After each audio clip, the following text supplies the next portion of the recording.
Well, hello and welcome to Healing X Outreach. My name is Jeremy. I am your host for today. Augustine is still with us. He's just hanging back a little bit, and I'm going to be here behind the ones and twos. There's a couple of different ways that you can reach us today.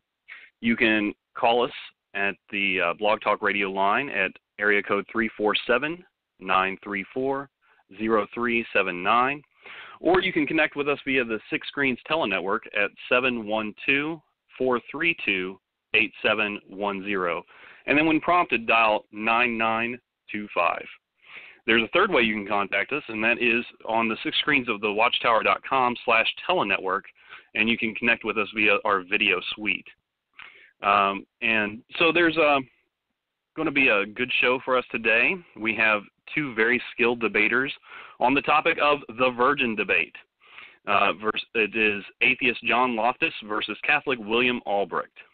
Now, John is a prolific author of several books, such as Why I Became an Atheist, A Former Preacher Rejects Christianity, The Christian Delusion, Why Faith Fails, Christianity is Not Great, How Faith Fails, and How to Defend the Christian Faith, Advice from an Atheist, and among many other books. He's also the founder of the website debunkingchristianity.blogspot.com. He has two earned master's degrees, one at Lincoln Christian University and Trinity Evangelical Divinity University. And it says here he was a student of William Lane Craig, actually. Our next debater is Catholic apologist William Albrecht, and he is also an accomplished debater who has a BA in theology and is a member of the Catholic Legate. You can find him on Catholic / I will get this right eventually. Catholic-legate.com, as well as youtube.com/GNRhead, and also godtube.com/Catholic. So I see we have at least one debater. John, if you're on the line, go ahead and press 1 so we can see you. Hello, William? I am here. Okay. And we're just waiting for John to press 1. I think that's him right there. Great. John, are you with us today? I am. Okay, wonderful. So I just wanted to go over kind of the ground rules of the debate. We're going to have 7-minute openings, 5-minute rebuttals, and then six-minute cross-exams where you each take turns for 3 times apiece, followed by 7-minute closings, and then 24 minutes for questions and answers from callers. So if we have callers who want to join us at the end of the program and ask some questions to either one of our debaters or both, you can just press 1 if you're on the Blog Talk Radio line, or you can press *1 to unmute yourself if you're on the Six Screens Telenetwork. So our debate today is on the virgin birth. William will be having the pro position, and John will be having the negative position. Are you guys ready to go? Yeah, I believe I'm going to be opening and John will be closing. I think we had agreed upon that. Is that correct, John? Yes, that's correct. Great. Okay, wonderful. One more thing I almost forgot to mention. So at the end of your time, I'm just going to give you a little ring, and it's not necessarily a hard stop. It just gives you a couple of seconds to finish your thought, and the ring will sound like this.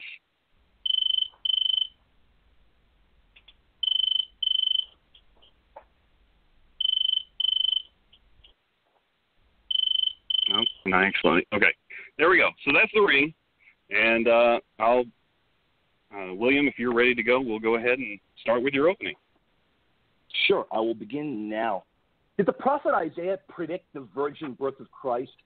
As we will find, the ancient position, the ancient Judaic position is the ancient Christian position, and vice versa.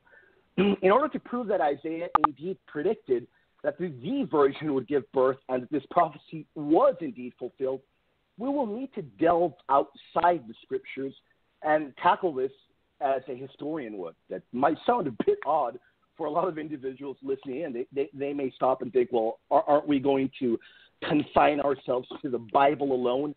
Well, I love sticking to the Bible, but I think if you're going to tackle anything from an ancient historical position, it would be best to have sources outside and contemporaneous to the biblical text as well. So today we must prove, or actually I must prove, that the text itself in question is speaking not just of a virgin, but the virgin that would give birth. I must prove that the original Hebrew allows for the term to be speaking of the virgin. And I must also show that the original translation and original interpretation was speaking of a virgin, the virgin. I must also show that contemporary Judaism, or the time of Christ, understood this text to be referencing a virgin. It is asserted by ancient philosophers and ancient theologians that Isaiah 7:14 was a prophecy that would point to the coming Messiah, Christ. Isaiah 7:14 reads, "Therefore the Lord will give you a sign. The virgin will conceive and give birth to a son, and will call him Emmanuel." This verse would later be quoted by Matthew, reading in his first chapter, verse 23 of his opus. "Behold, the virgin shall be with child and shall bear a son, and they shall call his name Emmanuel," which means God with us. A point for sticklers of the grammar is an important one, and that is that the original Hebrew, alma, actually translates as young woman. But it is important to note that the Hebrew word alma frequently referred to a virgin, and amongst early Judaic writers was used to denote virgin more than 80% of the time. The text Matthew most likely was quoting from, though, was a Septuagint, the LXX, which was a Greek translation of the Hebrew. Now, we must note, the LXX was not a Christian translation, but rather a Jewish one. And in the original Jewish translation and interpretation of this verse, the Greek uses the term that means virgin. Perhaps this seems to settle the issue as to the fact that Isaiah did indeed predict the virgin birth, as at least it should. The original Hebrew uses a term that would mean virgin, and the original translation of this text into the Greek interprets this woman as a virgin, rather, the virgin. We will now carefully examine learned philosophers and theologians, those educated in the Hebrew and the Greek. Our first piece of evidence to support that Isaiah did indeed predict the virgin birth is the original translation in the Jewish text. In the Septuagint, the word used is parthenos for virgin, which is also used by Matthew. Through examination of the use of parthenos in Greek literature from many time periods, it seems that this word is in reference to a virgin. This word was very carefully picked out for in that it matches with the Hebraic understanding of a virgin.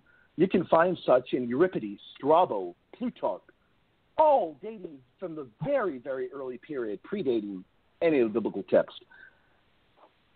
The Hellenistic Jewish usage of parthenos as well, we can find so many examples. Another example that I like to point to is Josephus, who lived around 250 years after the translation of Isaiah into Greek for the Septuagint. It gives us deeper insight into the usage of parthenos. Josephus' testimony carries heavy weight because he wrote in the Christian era, and thus demonstrates what a Jewish conception of this word for virgin was, even after Christians began to use Isaiah 7:14 to point to prophetic fulfillment through Christ. Moving on to the era of philosophers and theologians, a time period contemporary and post-Josephus. The great Justin Martyr, in his dialogues with Trypho, a Jew, specifically he notes that he will stick to abridged Hebrew scriptures, arguing for Christianity on their own grounds. In doing so, the great Justin still translates this as referencing the virgin rather than merely a generic sort of young woman. The masterful work penned by Origen, a skilled linguist and magnificent philosopher and translator, shows just how little debate there was over the text in his time due to the accepted Septuagint reading and rendering of virgin. It is a most telling point that Celsus, a 2nd century Greek philosopher, chooses when arguing against Christianity to particularly avoid mentioning this verse. Celsus, though, was the author of a particularly famous anti-Christian work, and an author that quoted at length from Isaiah. It must have been clear in his time that the text indeed referred to the virgin. Origen tells us he did not quote the prophecy in Isaiah that says Emmanuel shall be born of a virgin, because either he did not know it, though he professes to know everything, or if he had read it, he willfully said nothing of it to avoid appearing against his attention to support the doctrine which is contrary to his purpose. It is easy for us to see why Celsus would not particularly attack the virgin birth as there was absolutely no parallelism in pagan myth stories and the uniquely virgin birth of Christ. As the inimitable Aquinas said, Christ was supremely unique in his birth, and as such, early pagan deities, once examined, we can see Adonis was not virgin-born. Attis was not virgin-born. Yet, actually, anybody tries to point to Attis, we can see that there's no connection at all. The same goes for Baal, for Dionysius, Hermes, Mithras. All of these so-called virgin saviors that connect with a virgin birth story, none of them have any parallelism with the virgin birth of Christ. And I will close my opening with a piece of work from the great Augustine. The great Augustine says, "For none could suppose that long before he was born, he had raised up by magic prophets to prophesy of him.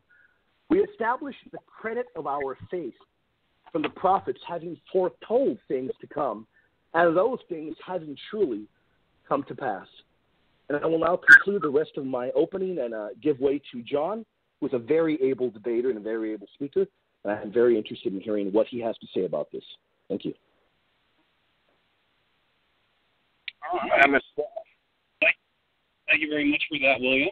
And John, we'll give you 7 minutes for your opening as well.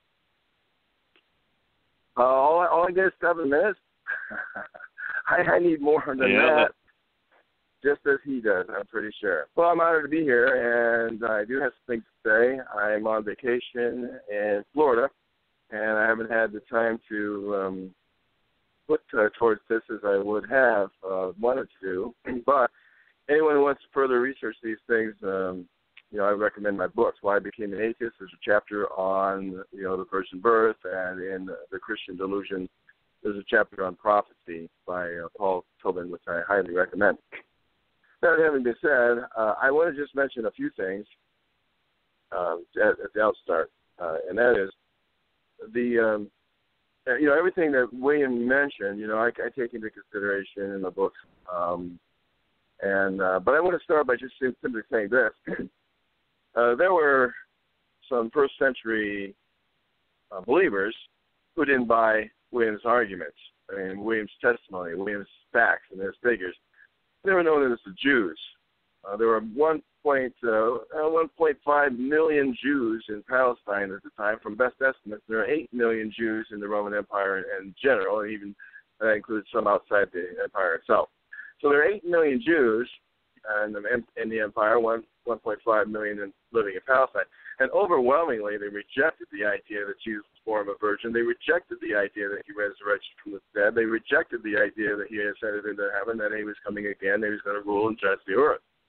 These people, the Jews, they believed in the same God as Jesus, Yahweh.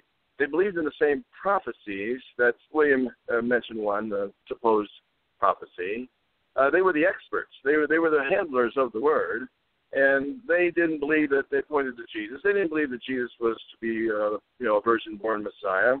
And they believed in miracles. They believed that God created the universe and God did this and God did that. So they were right. They were the perfect candidates to judge whether or not Jesus was born from a virgin. They were there. They believed exactly the same things, like the big things that William believed. And they rejected the idea that Jesus was born of a virgin. Now, what I find with apologists like William is that what they do is they special plead their case. These facts and these figures that he quotes are countered by others and around an endless sort of debate. And they're pretty good at what they do. They assume for the purpose of investigation that the Bible is true, and then since they assume it's true, then they must find ways to verify it's true by fact-checking and pulling quotes out of thin air. But the fact is that let me just say it this way. The fact is, not only did the Jews of Jesus' day not believe in the virgin birth of Jesus, but many clergy in his own religion don't believe in it either. Journalist Bob Unruh did a report on the Protestant clergy in the U.S. in 1998 of 7,441 clergy. Now, these are the cream of the crop. These are people who've been in seminaries. These are the people who studied and preach and teach the Bible and the theology based on it. And the ministers in several denominations reject the evidence that William puts forth. American Lutherans, and 19% of their clergy do not believe Jesus was born of a virgin. American Baptists, 34% do not believe that Jesus was born of a virgin. Episcopalians, 44% of the clergy do not believe Jesus was born of a virgin. Presbyterians, 49% do not believe Jesus was born of a virgin. And Methodists, 60% do not believe that Jesus was born of a virgin. Another poll surveying 103 Roman Catholic priests, Anglican priests, and Protestant ministers of the United Kingdom found that 25% didn't believe in the virgin birth, while a 2004 survey of ministers in the Church of Scotland found 37% don't accept the virgin account. Now, I haven't exactly rebutted his facts and figures just yet, but it would seem to me that if his faith is founded on some verifiable facts, you would think, A, people that God supposedly loves most, that is Jews, that the prophecies would be clear enough for the Jews to understand them, and the prophecies would be such that the Jews couldn't debate them, dispute them, what have you, back in the day. If they didn't believe, why should I? Second, the clergy themselves, now not all of them, of course, but you would think that the clergy itself would have some kind of unanimity to believing that Jesus is virgin birth, but they don't. That's a clear sign that there's something wrong on the Titanic. And I'll have to wait for the specific details for later because I assume 7 minutes is up. But I have no reason to suspect, as an outsider, William would believe in the virgin birth either. There's so many discrepancies, so many contradictions, so many laughable things in Matthew's account and Luke's account of the virgin birth that you would find yourself as an outsider just shaking your heads in amazement that this thing was ever believed in the first place. In the first place, Mark, the very first gospel, and Paul, the very first Christian writer, never mentioned the virgin birth. They never mentioned the nativity scene. They never mentioned the manger scene, the shepherds, or the angel. It was only concocted, made up, in my opinion, by Matthew and Luke. And John, of course, John's gospel decided that wasn't good enough. He wanted to make Jesus into God. So you see an evolved trajectory taking place from the earliest gospel, none at all, because there was a controversy in the early days of Christianity whether or not Jesus was a human being. And so they had to make him more and more human, more and more godly, and more human at the same time, which the creeds and the subsequent church councils had difficulties trying to harmonize. So, no, I do not believe in the virgin birth of Jesus, and I don't think the evidence leads that way either. I think the host might. Okay, there we go. There you go. I apologize about that. You actually had extra time. I did not mean to press the button. Oh, well, I was done. Oh, that's good. Okay. Well, I apologize for that. All right then. Well, you actually had almost a whole minute left, so 7 minutes wasn't long enough for you, I guess. You can give him that minute in his rebuttal. Yeah. Okay. If I got another minute, then William said, "Why treat this as a historian should treat it?" Well, here's the thing: Jesus may, in fact, have been born of a virgin. They may actually be reporting the facts. But the only way for us to know whether or not that's the case is to treat these texts as the historian would treat them. Because there have been so many frauds and lies in religious history and so many religions that teach, untruths. There's a guy in Texas now who thinks he's Jesus, and he's got a big following. There's a guy in Australia who thinks he's Jesus. They may be Jesus too. The thing is, the only way to know whether or not they are Jesus, the only way to know whether or not the Bible is accurate is to treat it as a historical document. And I find that to be the big difference between William and me. I cannot treat the Quran as anything else but a historical document. That is treated as historians will treat it. And I find it, to fail those standards, because as a historian, that's the only way to know whether, in fact, these people are deluded, lies, legends, or what have you. So that's a major problem between us. You have to treat the Bible as if it's a historical document, like a historian. Now, I'm not saying treat it as if it happened. I'm saying treat it as historians should treat it. So that's the major problem between us. Okay. Major issue. All right. Well, thank you for that, John. I apologize for accidentally hitting the button early. That was not intentional whatsoever. Accidentally hit it as much as you want, because then it gives me a chance to regroup and come up with something else to say. All right. Well, now we're moving into our rebuttal period. William, you will have 5 minutes to rebut John. Thank you very much. Okay, John, thank you for that opening. I really appreciate it. And John says that the Jews didn't buy my testimony. Then he goes onwards to give a number of 8 million Jews. And, of course, the Jews rejected all the testimony of Christ. There's no argument. They rejected Christ. I agree. But again, Mr. Loftus doesn't touch upon the fact that many Jews did indeed believe. There were many that were converted, many that entered the church. One such instance is given to us by Julius Africanus, who tells us that the church was being packed consistently from the days of the apostles onwards. Packed with what? With Jewish Christians. These people were proficient in Greek, and they knew the language. They were proficient. They were the perfect candidates to judge if this was true. I thank him for that comment. And as we can see, Justin, as he dialogues with Jews, Justin Martyr, we can see there is little contest over this passage. Mr. Loftus proceeds to bring up Protestant clergy. I think he also tossed in a few, bishops, Catholics, or what have you, and then says that there are, he gives a certain percentage of people that do not believe in the virgin birth. I don't understand what this has to do with the evidence that was presented. Mr. Loftus says, if they don't believe, why should I? Well, I don't think you should base your belief over a massive majority of people's beliefs, because we've seen throughout history that massive amounts of people were wrong in their beliefs. We've seen that over and over. The massive majority of Jews at one period in time were worshiping idols, golden idols. Would you then have begun to follow them because they were the massive majority? I don't think that logic quite works. I think if you study the historical text first, you will see exactly what I pointed out in my opening statement.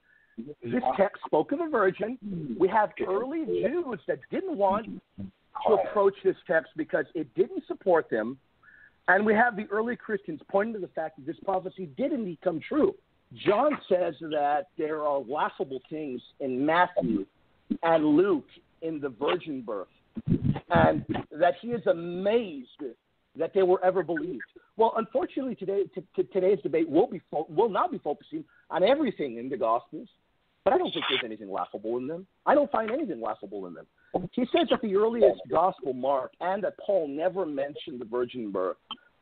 And I will touch upon other things that he brings up first, but I would like the audience to go to open to Mark 6:3, where we read that Christ is called Hagios Tes Marias, which literally means the son of Mary.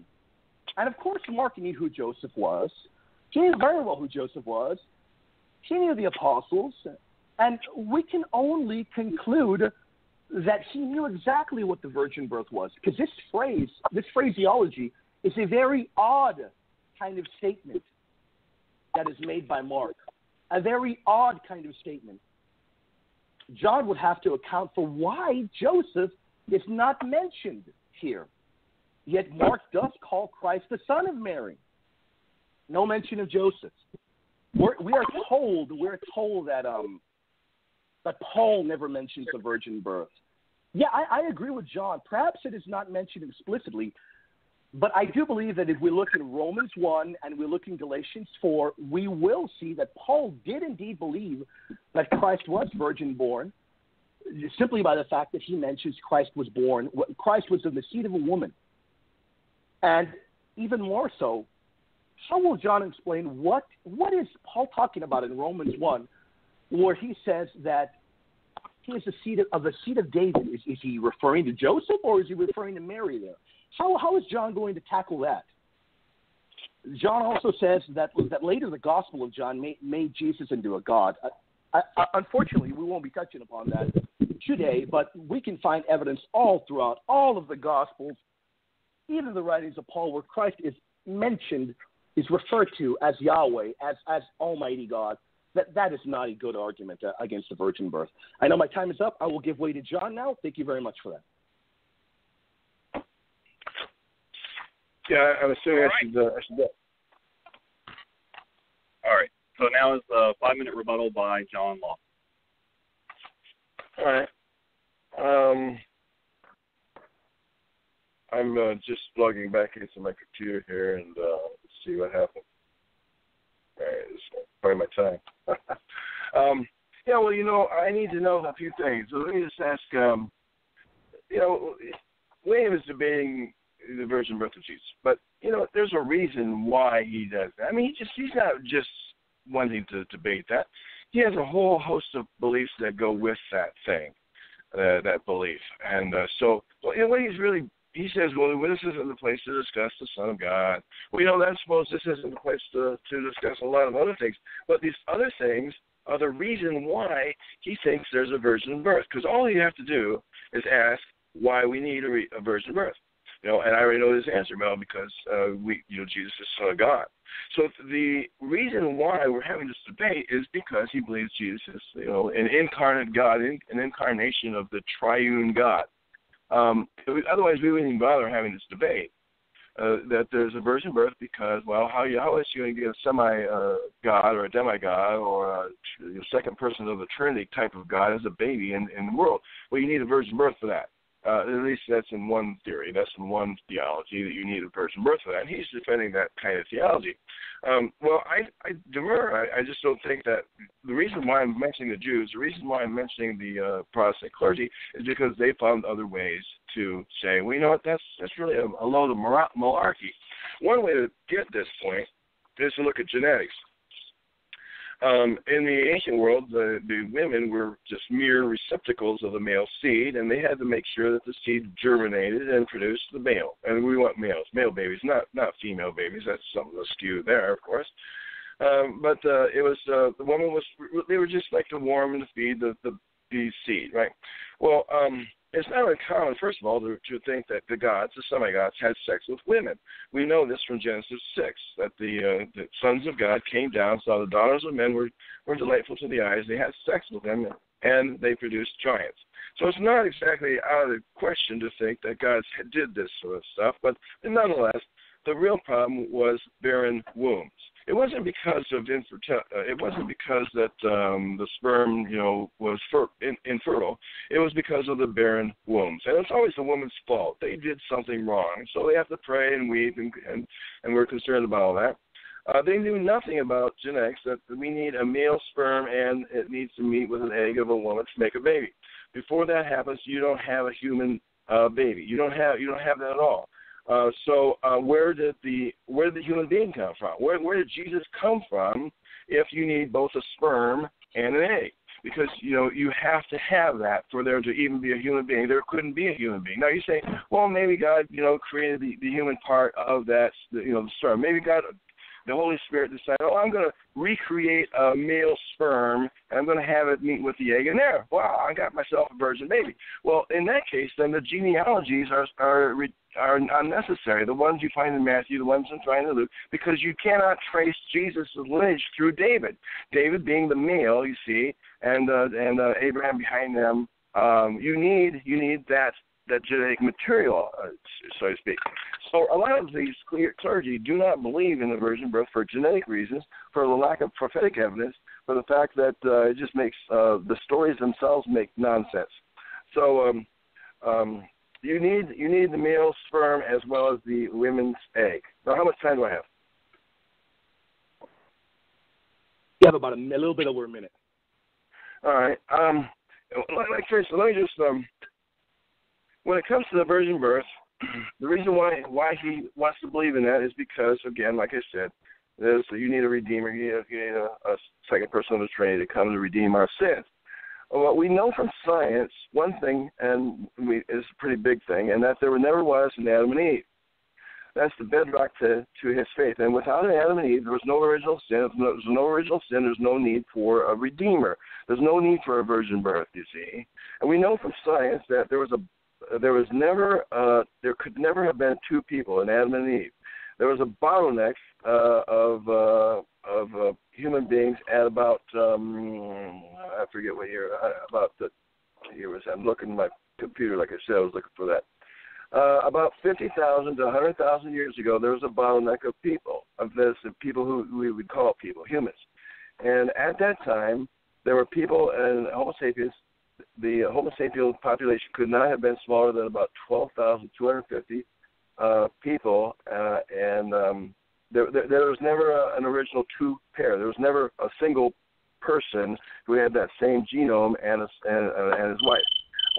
Now, Gary Coyne is the one I go on for that. He wrote the book called Why Evolution is True. Okay. All right. So now we're going to get into our first cross exam, started by William. Okay, thank you very much for that. Okay. Okay, this is the fun part, John. We get to talk to each other. All right. John, I have a question that's been on my mind for quite some time. Perhaps you can share your point of view with me.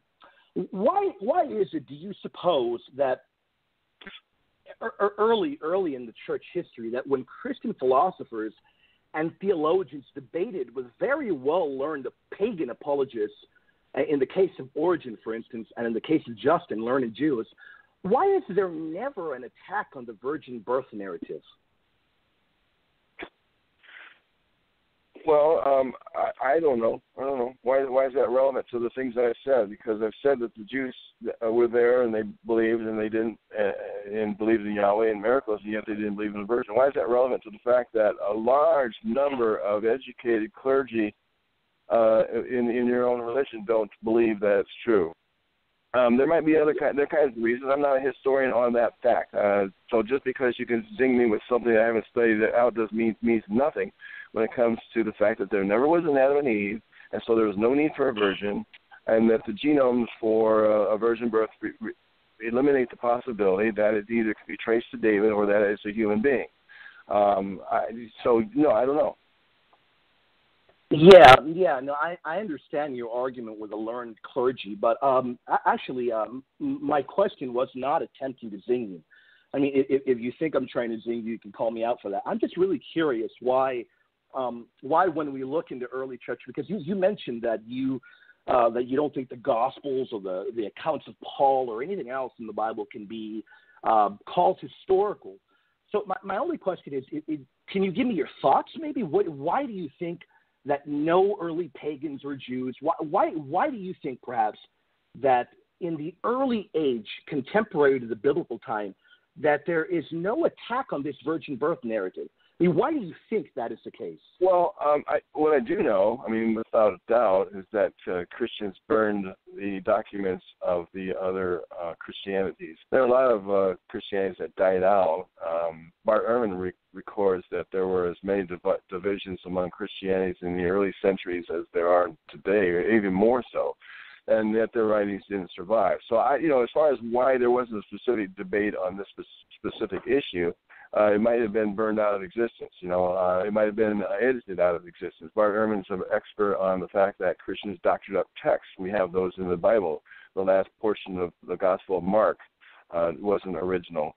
There were portions of John chapter 8 that we know weren't original. So where'd they come from, and what was left out? In fact, I'm going to go on further and say the number of things that Christians did to lie for their faith have been so many that it destroys any credibility of anyone trying to say that the Bible is true or that Christianity is true.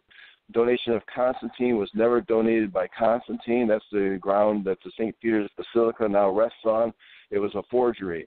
Josephus has a passage in his Antiquities of the Jews where he says Jesus rose from the dead. We know that's a forgery. We know there are forgeries throughout the New Testament. As I mentioned, a few of them there. There's just lots of them. So we know that there's burnings of books, and we know that there are insertions of text. So the fact that it's not mentioned as one of the debates might just be a testimony to the fact that the Christians eliminated it because it was an embarrassment to them, as far as I know. And I don't know that. But I'm just saying it's the far more likely hypothesis than that there was a reason why there was no debates as far as we can tell, if that's the case. Great. The donation of Constantine that spurious, perhaps spurious passage in Josephus, the resurrection, all those sorts of accounts you just brought up. I don't see them how they connect to the virgin birth narrative. So my question to you is this: are there any of the virgin birth narratives in any of the Gospels? Is there any evidence, not might have or not maybes, is there any evidence that any of them have been forged? Oh, on a specific issue of virgin birth? Well, That's correct. Let me give you. I'm glad you brought that up. Let me give you an example here. First off, let's just talk about the virgin birth announcement itself and the stories we find in Luke and Matthew. Well, let's suppose that Mary and Joseph are telling the truth. Cough, that never happened. Has it? Somebody, oh my God, we got pregnant. What do we do now? What do we do now? Oh no! Let's say God then impregnated Mary, and that makes us religious, and we might even get worse to boot. So, or like this, let's just say they really were given a divine child. Who's going to believe them? I mean, who's going to believe them? Oh yeah. That we're going to believe. See, it's not just that they might have conceived, out of wedlock. It's that someone believed their tale. I mean, I just don't find that anyone today. Someone comes up to me and says, "Hey, we got a child. It was a virgin birth, and we never had sex." And by the way, there's an interesting passage here that says that after Jesus was conceived in Mary's womb, Joseph, it says, never had sex with her until after Jesus was born. Now, that's laughable. That's the stuff of fairy tales. Why would Joseph not want to have sex with his bride-to-be? It's like, oh, no, we have to write this story so that everybody knows that Joseph, didn't have sex with Mary throughout the entire time of her pregnancy. Okay, now it's John's turn to cross-examine me, I believe. Oh, my turn. All right. Well, let's just look at. I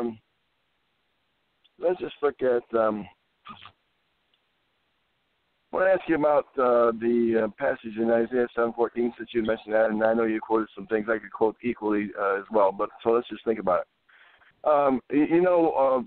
What it means to study the etymology of a word, correct? That is correct. Absolutely. All right. That's for everybody else. That's the history of the meaning of a word, and it changes. Like, for instance, the word "nice," as we say today in today's world, is the same as somebody says a nice person. Someone's a good person, a kind person. But in the old German, I think, maybe in Middle English, it was calling someone an idiot. You know that. And the word "gay," the gay, what is it? The gay 20s or something like that. Back in the day, that was a happy word. We're all happy. Whereas now, if someone uses the word "gay," it's like, okay, well, he's a homosexual or she's a lesbian or something. So words change their meaning. We can see in the word "gay" and "nice" how fast they can change. And they change all the time.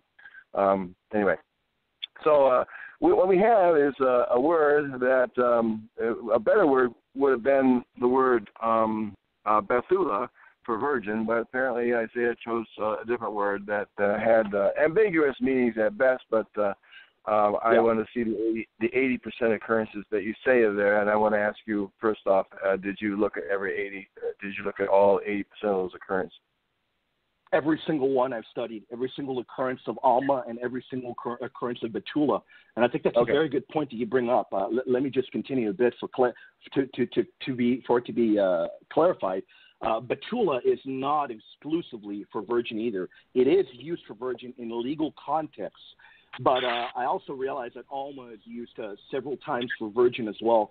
The argument is there actually is no argument in terms of the words Alma and Betula used, because I think that issue is settled when in the very interpretation and translation of the text done by the Jews, we have the Greek word Parthenos used, which is referring to the virgin.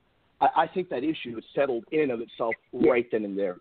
Well, no. See, I take a different view, and the word had changed meaning by the time of the Septuagint translators that they mistranslated the word. The thing is, the Greek translation of the Hebrew word is not the same thing as the Hebrew word. So to hang your hat on a Greek translation made in, 8200 of a word that was penned in Isaiah's day, they say about 600 BC, something like that, that you're still depending on a mistranslation so long as you can prove that that's the accurate translation. Just because they thought that was the case doesn't mean it is the case. To answer that for you, I'm not basing my belief or my argument on this point on a translation. Actually, that's a really good point that you bring up, because rather than just being a translation, the Septuagint in this point is being an interpretation. So even bigger than a translation, this text is being interpreted. So yeah, you're right. Alma could have been perhaps vague or ambiguous, but we're told by the Greek by the translation in the Greek what this means, and what is used is Parthenos. And I think notice also how Matthew simply quotes from the Septuagint, which, as anyone knows, it was not a Christian work. But Matthew, through early testimony, we know Matthew most likely had an Aramaic original. Matthew would have known the original Greek. Matthew would have been familiar with both texts, and yet still the prevailing interpretation at his time would have been that of the Virgin. So I think that's really important to point out, and I thank you for bringing that up. Well, Matthew uses the Old Testament in such convoluted ways that you can't trust any of his uses of prophecy. I mean, I'm not even going to bother you with the ways they use that Matthew's scholars, I'll say a Matthew community, translated Old Testament passages. But the clergy that I mentioned earlier all agree that with that you can't trust Matthew's interpretation of words. In some ways you almost wonder whether he can read Hebrew. I'm not going to claim he did. But let's just go back to the original text. Okay, Isaiah 7. You ready for this? You want to read that text with me? It's about Ahaz, the son of Jotham, and the son of Uzziah, the king of Judah, et cetera, et cetera. And God is like saying, okay, now you know what? Here's what's going to happen to you guys. I don't like you anymore, and you're going to really suffer because of this. And so the Lord spoke to Ahaz, saying, ask the sign of the Lord, that God ask it either in the depth or in the height above. Ahaz says, no, I won't tempt the Lord. And so the Lord says, I will give you a sign then. And he says, behold, a virgin. That's what King James translation that I'm reading. A young woman shall conceive and bear a son, shall call his name Emmanuel. Everybody's called Emmanuel. There's so many Jesuses walking around the earth. That means nothing just because someone's called Emmanuel. There's a guy named Emmanuel Kant. Everybody wants to have a godly name. And then Isaiah says, butter and honey shall he eat, that he may know how to refuse evil and choose the good. For behold, the child shall know and refuse. Before the child shall know and refuse the evil and choose the good, the land that thou abhorrest shall be forsaken of both her kings. Oh, come on. You'll be the first one to say you got to read something in context. This is a contextual claim. It's a young woman that's going to give birth to a boy, and before he knows good and evil, I'm going to do what I'm saying I'm going to do. Okay, I will get to that when it's your turn again. Right now, I'll ask you a different question, but I'll get right back to it in a bit. All right, so we're doing the second of 6-minute cross exams. William, your second cross exam starts now. Great, thank you very much for that. Okay, John, I want to turn to Galatians 4:4, which I'm going to read it for you. It says, "But when the fullness of the time came, God sent forth his son, born of a woman, born under the law." The expression made of a woman is peculiar here. My question to you is this. Literally, the Greek word used for is genomenon. I'm wondering, do you think that this passage here, if Paul did not believe in a virgin birth, wouldn't this passage be a bit peculiar in the way he phrases it? I'm going to answer you, and I'm going to say something pretty bold here that you need to hear. First off, there was the early debates about whether Jesus was a human being, and the best way to settle that debate, since the genealogies don't seem to fit with the Joseph or David, they seem to be concocted. They may not even they probably didn't even exist at the time of Paul's letters to the Galatians, since it was probably the first letter written, was simply to say, he was born as a fleshly baby, through the normal channels of a woman. I don't know whether or not you buy that or not. I just want to say something pretty bold here. I mean, I have no reason to suspect, no reason to believe what Paul wrote. I don't think you understand that. I mean, there's nothing there. There's nothing there. This is a visionary. You look in 1 Corinthians, 2 Corinthians, especially, he's led by visions, and in Acts, if you believe that, I don't, but if you do, he's led by dreams at night. Dreams tell him to do this. Dreams tell him to do that. In 1 Corinthians 14, he receives, his church receives prophecy, prophetic gifts and words of knowledge. And all of a sudden, I've been to Pentecostal services. I've heard people stand up and say, God speaks this.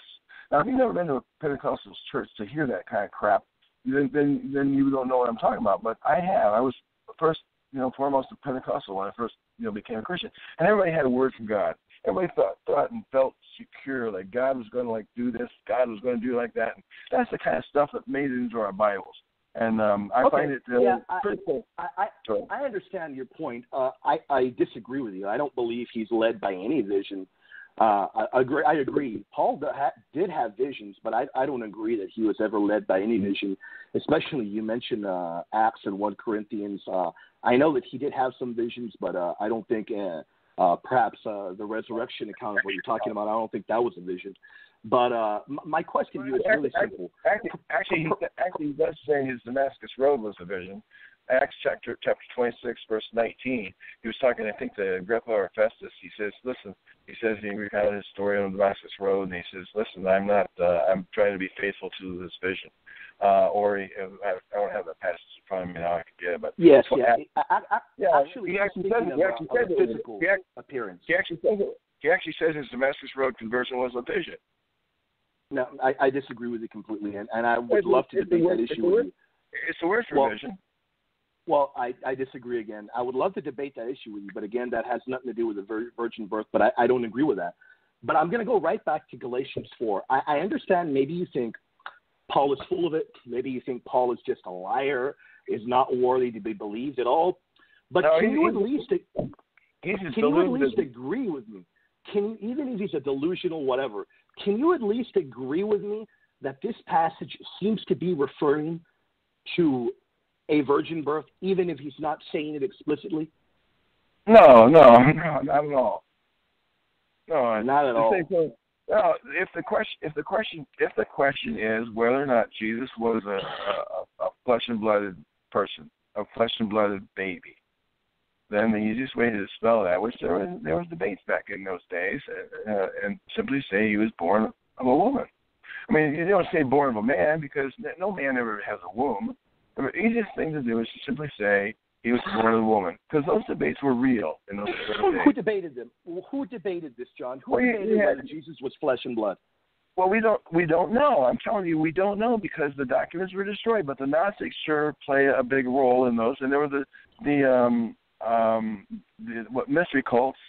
I mean, there was a lot of eclecticism going on in the early centuries, where people picked and we don't know. We don't know, but we can just assume that these texts were burned, and we can just, I guess, imagine perhaps there were debates. There's no assumption to that at all. I mean, look at Celsius's rebuttal to Christianity. It was destroyed, and the only reason we know it exists is because of I think Jerome or somebody was dealing with Origen. Yeah, Origen was like writing a rebuttal to him.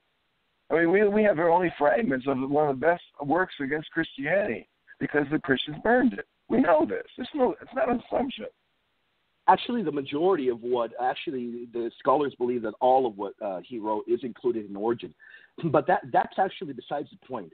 You can at least agree with me that there is no evidence of any text regarding the virgin birth of having been burned. Am I correct? Because as far as I know Bart Ehrman, and I've read his books. I never hear him using this argument.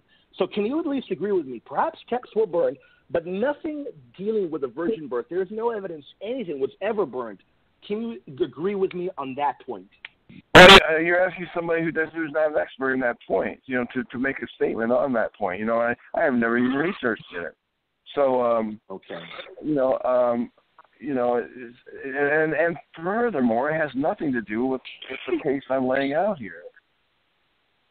Okay, I think that is it for my time, and I think it's your turn now to cross-examine me again. I think it's your second cross-exam. All right. Yes, it is John's second cross exam for 6 minutes. Okay. Now, do you accept the scientific explanation of the origin of species from Darwin and as modified and as continually updated by scientists? Yeah, I'm not going to go into what my position is in regards to species or anything, but I will touch upon the virgin birth for you since we are debating that. But I would rather not touch upon that point. But I would like to go back to what you were talking about before your time right now.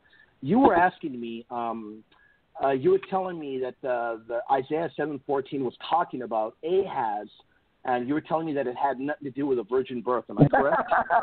Wait a minute. I like how you work. You're great. You're a good debater. First I asked you something about science, and you decide to talk about something else. Go ahead, my friend. Thank you for that comment. Yeah. I appreciate that compliment, but I'm not trying to be crafty. When I debate a topic, I usually stick to that certain topic. I know I can sometimes get off topic, but I'm trying to stick to it. So I do want to answer that question. Yeah, I do want to answer that question you asked me. Unfortunately, before time ran out, and I just want to point out to people listening, in Isaiah 7:14, I think it's my answer would be so long, but to cut it short, we need to remember one thing. Messianic prophecies are revealed and they are fulfilled over a period of time. So, John, I know you said that this prophecy was one for the day of Ahaz, and I agree with you. It talks about a birth that was going to occur, but we don't have any clue as to how it was fulfilled. So the traditional view was that this was a prophecy for the house of David to replace the godless Ahaz is the most viable traditional view. House of David is spoken of in the plural at that. So, yeah, sure, it was applicable during the time of Ahaz, but it was prophesied and it was said to be of supernatural origins. So I think that even though this prophecy was said to be fulfilled there, it was not fully fulfilled. And I think that it did come, this prophecy, the supernatural birth of a young maiden, and the name is Emmanuel, God with us, the child. I think it does come into play. I think that prophecy in the New Testament time is overtaking the Emmanuel that was spoken of in that time period. Because we don't see, where is the Emmanuel that was spoken of in Isaiah 7:14? You know what happened to that? Instead, we see Christ fulfilling this promise given back then. It was never fulfilled back then. And this is how Matthew sees fulfillment to the house of David. I think that is a proper way of being able to look at that text. Well, I mean, look, if you're talking about double fulfillment or typology, those are the ways that cults always reinterpret their failed policies. I mean, their failed prophecy. I mean, like you talk about the Millerites, you talk about the Jehovah's Witnesses, you talk about others that have had failed prophecies of, say, Jesus' return. They always find a way to metaphorically take those prophecies, to reinterpret them and say typology and who knows what.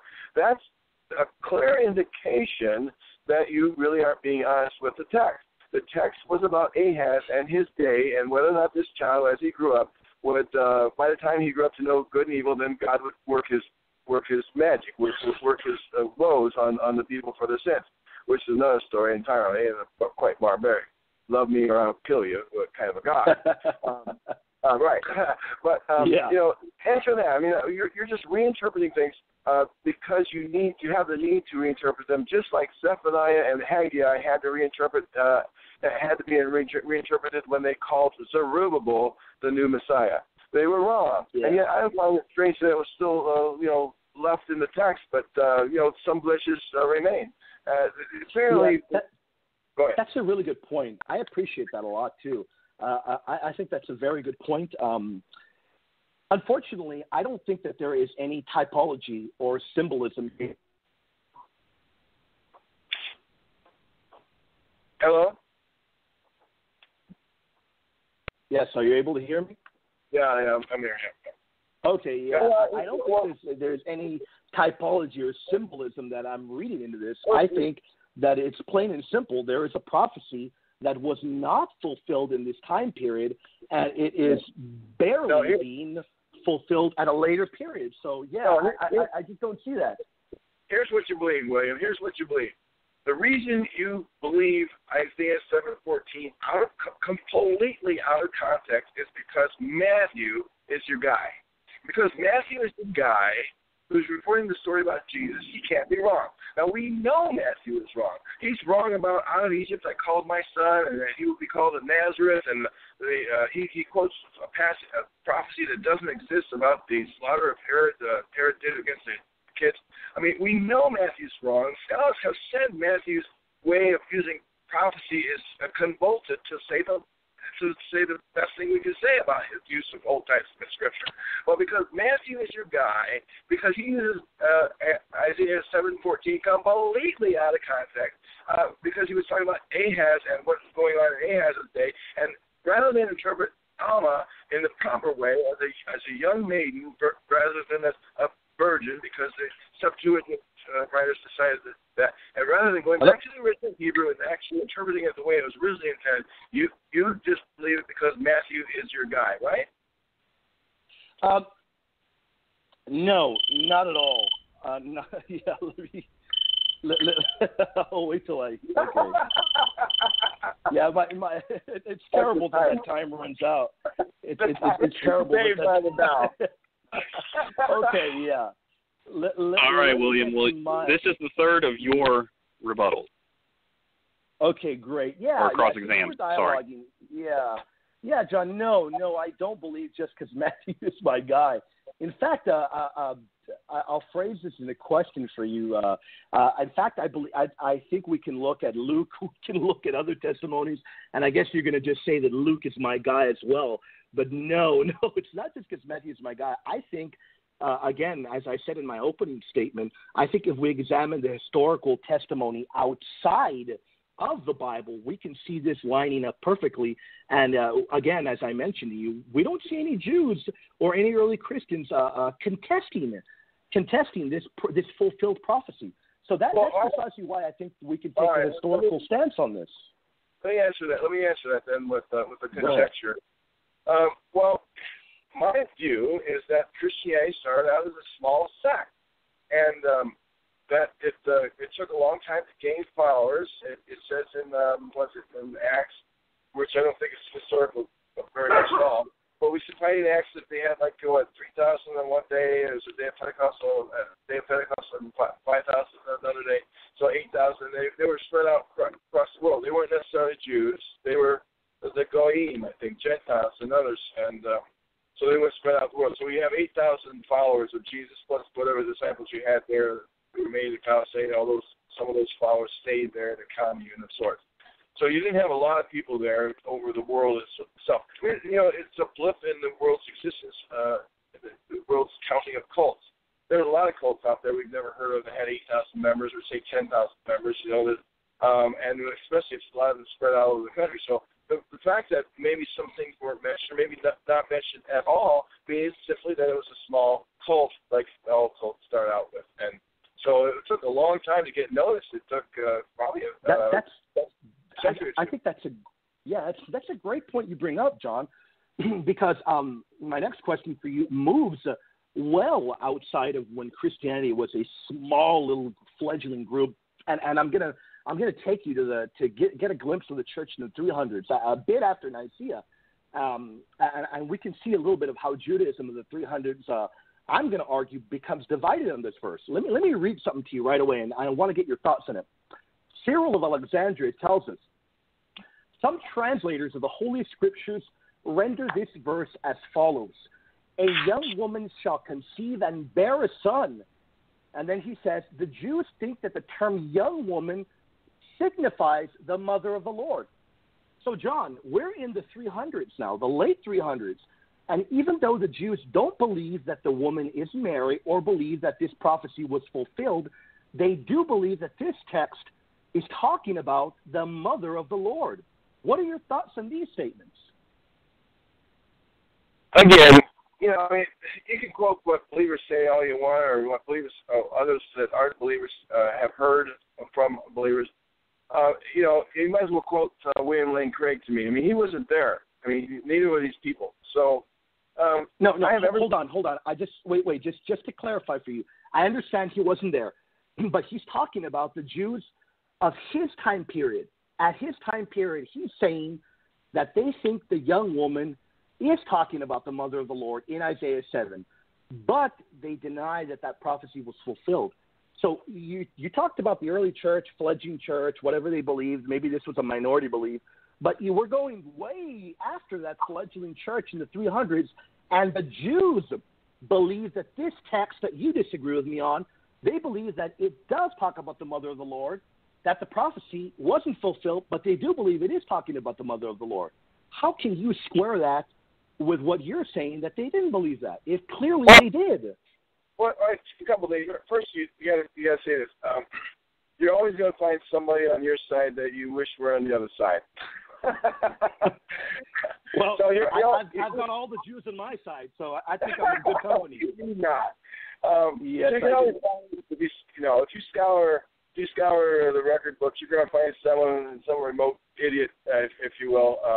They're not necessarily that, but somebody you don't like saying things you don't agree with on the other side. I mean, you're going to find somebody like that. But the overwhelming number of Jews don't believe that Jesus was, just because you pull a quote out of thin air that I've never studied before, doesn't mean anything. The Jews, if they believe that Jesus was born of a virgin, and even if the Jews believed Jesus was born of a virgin, they don't believe that he was the Son of God. They don't believe that he died on the cross for his sins. They don't believe he was resurrected or ascended or will come back and judge them. They don't believe that. So beliefs come as a whole. They never come as isolated, piecemeal things. So you're arguing for the virgin of birth because you have a whole set of beliefs you're arguing for, that, the Son of God died across sins, red rose, and you're going to go to heaven. But you can't quote from them because they have a whole set of beliefs there. You're isolating that one set of beliefs that you have in common, say, for instance, if it's true, that they, or some, believe that Jesus was born of a virgin. But that means nothing with regard to your faith. It's kind of a cross-pollination, It's not the same thing. Beliefs come as a whole. And you cannot use that as saying, well, that supports my whole belief system. Okay. Yeah, I agree with you. That's why I believe everything the Bible says. I don't just believe the virgin birth. I do believe everything the Bible says. And I do believe the Bible is a historical text where it's meant to be. I do believe it is. So, I think now it's your turn to cross-examine me, though. So you can attack me on that point if you want. I hate that sound, by the way. That's a pretty good one to have. I just want to look at a couple of things here in Luke chapter 1, verse 34. Here's an atheist ready to quote the Bible.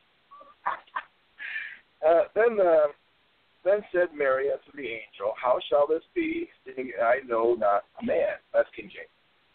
Really, are you kidding me? Mary's talking to an angel who knows everything about her situation, and she's informing him that she has not slept with a man. Are you kidding me? Mary has to tell an angel, I'm sorry, since I have not slept with a man? That is so laughable. And then you go, just a minute, and I'll let you answer both.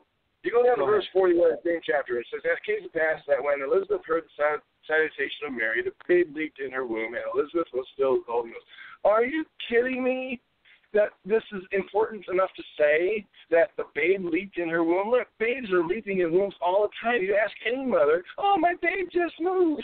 And that's supposed to be as a sign of the Holy Spirit, like when it was in her. These are the kinds of things we find in this text that are laughable. Are you kidding me? Herod decided to send the Magi to look for the baby in Bethlehem without sending an entourage with them or a spy to know what's going on so that they could escape, even though they came to worship? I mean, on and on it goes. This is not a believable text.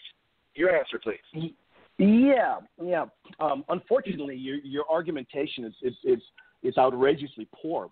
And you're correct. Babies do leap in the womb a lot. I'm gonna tell you exactly why your argumentation is poor. The babies do leap in the womb a lot, but there's a particular reason. There's a particular reason why the text is saying the baby leaps in the womb, and all of that is connected with the fact that this baby. This is a direct prophecy from God being fulfilled. The leaping in the womb is not just a regular type of leaping. It is meant to be viewed in a supernatural form. You mentioned the angels. You're correct about the angels. Angels are not omnipotent. But yes, you're correct. The angel did know this particular thing. But I think the reason this is included in the biblical text is to show that Mary had not known a man. Of course, I'm a Catholic. I don't believe she ever did. But up until that point, I think the text is pointing out that Mary never knew a man, thus connecting that with the virgin birth. I don't think it's ridiculous. I really don't. Okay, well, then let me throw you another one. Let me throw you another one. Okay, all right, fine. Another one, Luke chapter 2, when Caesar Augustus said that all the world should be taxed. And in verse 3 it says, and all went to be taxed, every one into his own city. Are you kidding me? Everyone in the whole empire went to their place of birth? No one, this is not believable. This is incredible. How did it ever come into the Bible in the first place? It's ludicrous. These things are in the text that you say also tell us there was a baby who is a virgin birth by a mother. Now, if you can't, I know you disagree, of course you do, because Matthew is your guy, right? Yeah, and you know what, John? If these are your best arguments, I don't see why you're not a Christian right now, because they're really poor arguments. And Luke 2, and I hope maybe you'll reconsider your abandonment of the faith after this debate, because Luke 2:3 says, all went to be taxed, everyone into his own city. I think anybody that studies the Greek word pontis will know that it doesn't necessarily need to be every single individual. Usually when the Greek word pos is used, it can be mentioning an overwhelming amount of individuals, or it could be mentioning everyone. I don't see how it would be ludicrous that everyone went to register. But even if you do think that's ludicrous, the text doesn't demand a literal sense of every single individual, because that is not what the Greek is saying. So I think a lot of what you disagree with, John, I think a lot of it can be answered properly if you study the text. And I really do hope you study it a little bit more, because I think there's a lot of evidence for the virgin birth, and not just that. I think there's a lot of evidence for Christianity in general. No, you didn't read verse 4.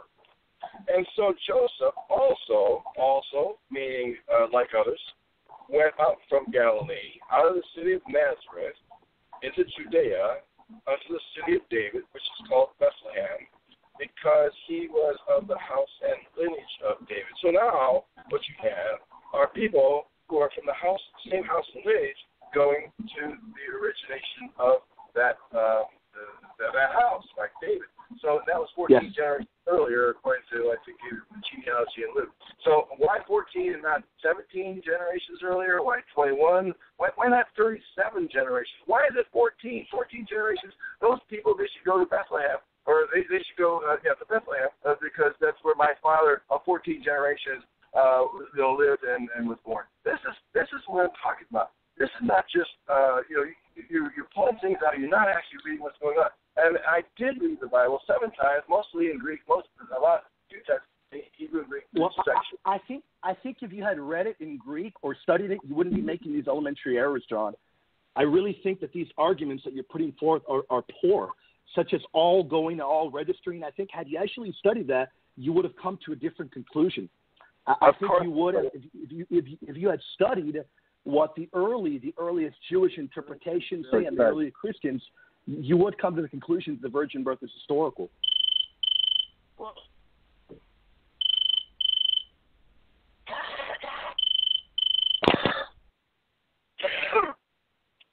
all right. I believe, if I'm not mistaken, William, and if you can correct me if I'm wrong, but that is the last of our cross exams. Yes, it is, and I think I have my closing now.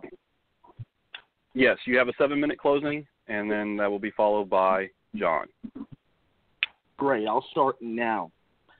I appreciate this debate and your time, John. I thank you very much for your comments. I'm going to begin my closing off by starting off with, I know it can be a little bit long and winded, but I do want to cover Isaiah 7:14, for instance, which I would recommend the listening audience hear it. I would like the audience to notice how verse 2 singles out the house of David. Isaiah is saying to go see the king, give him his promise. But the king of Ahaz was a scoundrel. He had no faith or hope in God. and the Lord's promises. He chose to hire the king of Assyria to fight against the king of Syria. King Ahaz could not be trusted. Essentially, in verses 7 and 8, it says, he says, eventually it's saying that Ephraim will be shattered into many pieces within that time frame, and it does come true. It says, if you do not believe, you will not last. Why did Ahaz choose to not ask for a sign from the Lord? Because he was not well with God. He was godless, and he chose to not put his trust in God. He chose for the fleshly rather than the spiritual. But I do want people to notice, in verse 13, house of David is in the plural. In the plural. Therefore, the Lord himself will give you a sign. Behold, a virgin will be with child and bear a son, and will call his name Emmanuel. Matthew knew Greek. Matthew knew Hebrew. He is quoting from the Septuagint, which, as anyone familiar with the text knows, was not a Christian work. Messianic prophecies are revealed and fulfilled over a period of time, and we can see this prophecy was not fulfilled in the day of Ahaz. It talks about a birth that was going to occur, and we have zero clue as to how it was fulfilled. But the traditional view was that this prophecy was for the house of David to replace a godless Ahaz. House of David is spoken of in the plural. Sure, it was applicable during the time of Ahaz, but it was prophesied, and it was said to be of supernatural origins. Matthew also quotes the beginning of Isaiah 9. Isaiah 9 talks about the Prince of Peace. It talks about peace. It does not reach its fulfillment in the time of Hezekiah. Prophecies for the line of David that never got fulfilled remain valid prophecies. If we are to base ourselves off of the scriptural divine teaching, or even just what the Bible says, even if you don't believe it, then unfulfilled prophecies remain relevant until they reach fulfillment. At the end of Matthew 2, there was an allusion to Isaiah 11 that the Messiah will be from Nazareth, a prophecy of Isaiah 11.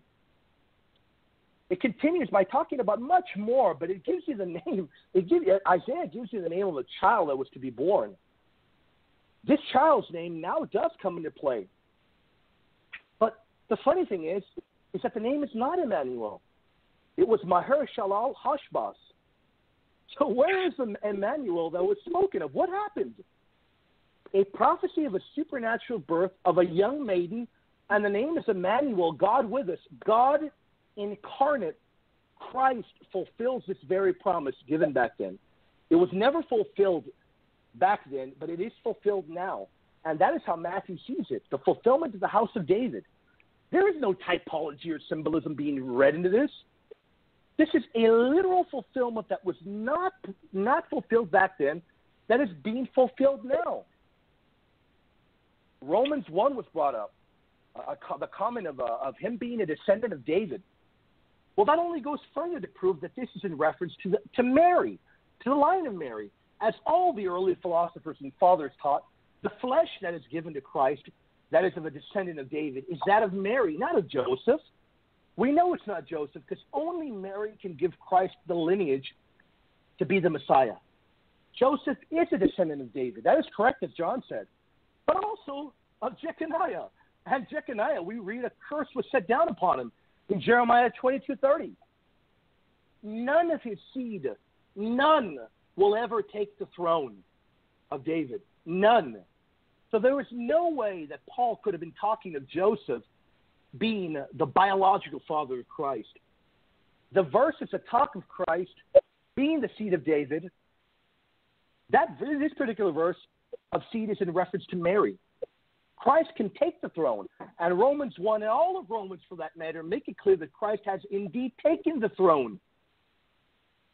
I think the point, we didn't have enough time to go through a lot of it, but I think the point that is very important and must be remembered, and I hope John touches upon it in his closing, is that not only does the Septuagint read virgin, but this is not my interpretation.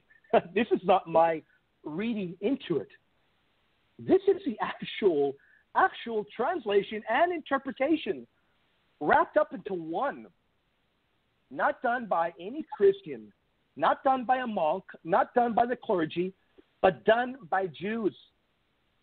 So John says, well, you know what, the early fledgling group or whatever, the little group of people, they had really peculiar beliefs. Well, no, because you go 300 years later and you find individuals telling us that the Jews do believe in this prophecy. They just don't believe it was fulfilled. They do believe the Messiah will be born of a virgin, but they don't believe it was fulfilled in Christ. So this is something that is believed by Jews and by Christians to this day. John said, why don't you just believe the Jews? They're the ones that would know. I agree with you, John. Thank you very much. They are the ones that would know. And even though they don't believe it was fulfilled, they do believe that this text is talking about a virgin. I would hope anybody that heard this debate ignore the comments about the clergy, ignore anything about that, because I don't see how that is pertinent to any point. As Athanasius in his time said, you can have the whole church, all of them denying one dogma, and you can have one person standing up for the truth.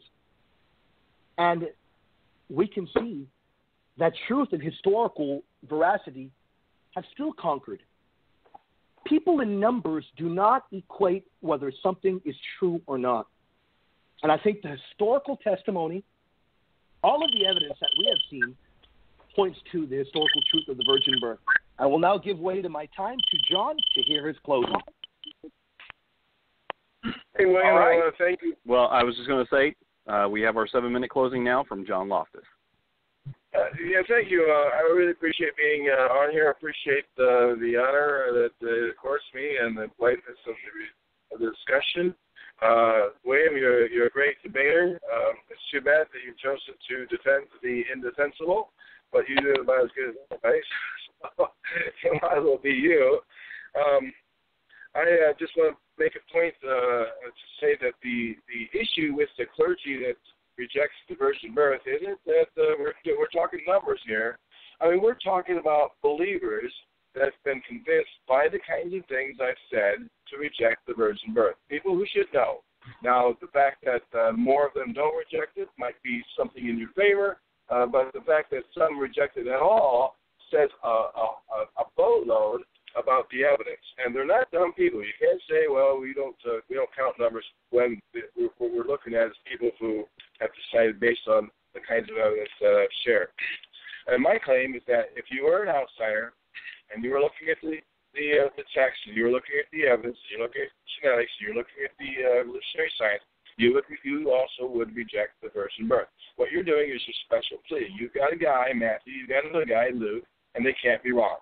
They can't be wrong because somehow you think something about Jesus and that they tell you about Jesus. And I've pointed out some things that, and in my books, if you want to read my books, there's the full brunt of my argument. The Jews did not believe in Jesus. They did not believe in his resurrection. They did not believe in his miracles,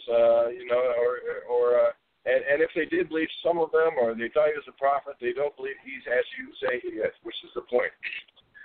So the clergy and the Jews of Jesus' day mean a lot. Think about the point of that the Jews had the rise of messianic hopes based on the fall and destruction of their land by the Babylonians and deportation and the messed up wars coming from the Seleucids and who knows what, just tearing up back and forth their land. The Maccabees were martyrs. They had messianic hopes because they needed them. And a hope is a hope. If you look at these prophetic texts that you claim are prophetic, and all they do is express hopes until they give destinations, until they give dates, until they give specifics about this Messiah, who he is and what he is. And I know you think you fire back on me, but you haven't read my books either. They do not give specifics. They just say we have a hope for Messiah. Everybody who's despondent, everybody who's oppressed people, they have hopes for a Messiah. Well, we'll call him whatever you will. Yeah, they had those sorts of things. That doesn't mean Jesus was the guy. And it certainly doesn't mean that the text that you claim the text would be accepted by you if you were an outsider. If you were an outsider, you say, read it in context. The context is Ahaz in his day. The context is about war. The context is about what God is doing in that day, about a sign, about a child that's going to know right from wrong, about the time that he does something.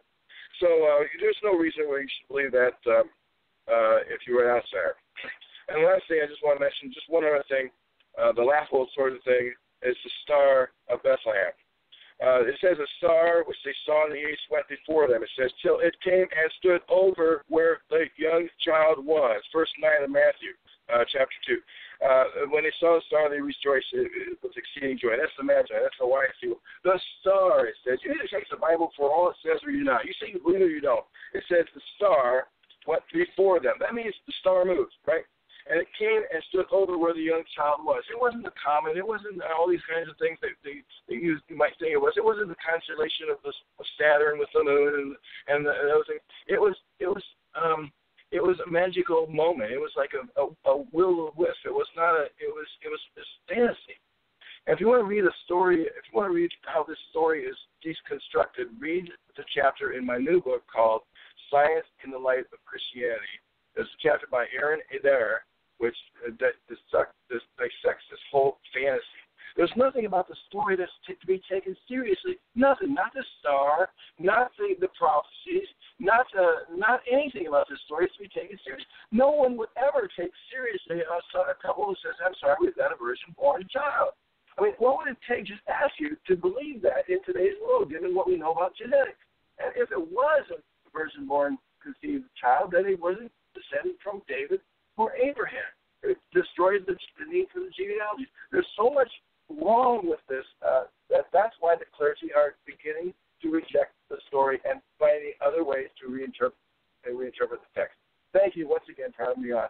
I hope I just destructed your argument and obliterated them.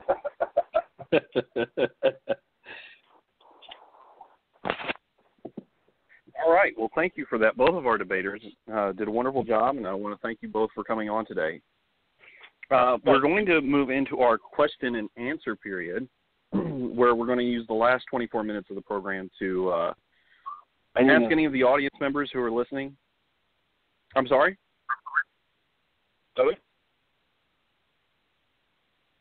I thought William was saying something. Yeah. Oh, no, not at all. I'm sorry about that. Not at all. Okay. Well, we're going to take a question real quick. Hello, you're on the air with Healing X Outreach. Do you have something you want to ask one of our debaters? Hello? Yes. Yes, I have a question for William and John. And my question is, who was the first pagan or Jew that denied any of the virgin birth narratives? Okay, great. You want me to take that first, John, or you want to go with that first?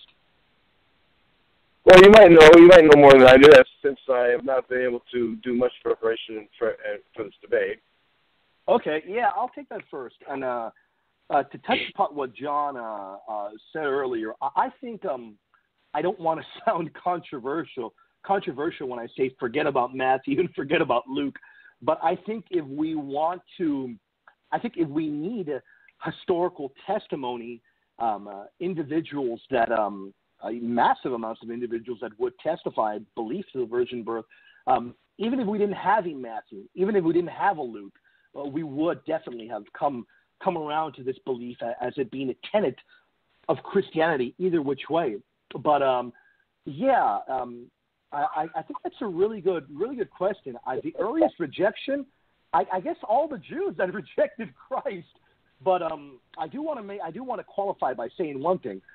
I guess all the Jews that rejected Christ would have rejected the virgin birth narratives. But I do want to point this out. Perhaps they did reject Christ, that Christ was a fulfillment of the prophecy, but they did not reject that the Messiah would be born of a virgin.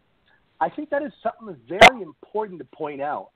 I grant that a massive amount of Jews, early Jews, rejected the virgin birth and the narratives, but they still held to the fact that Isaiah 7:14 is talking about a virgin birth and a prophecy, although they don't believe it to have been fulfilled yet.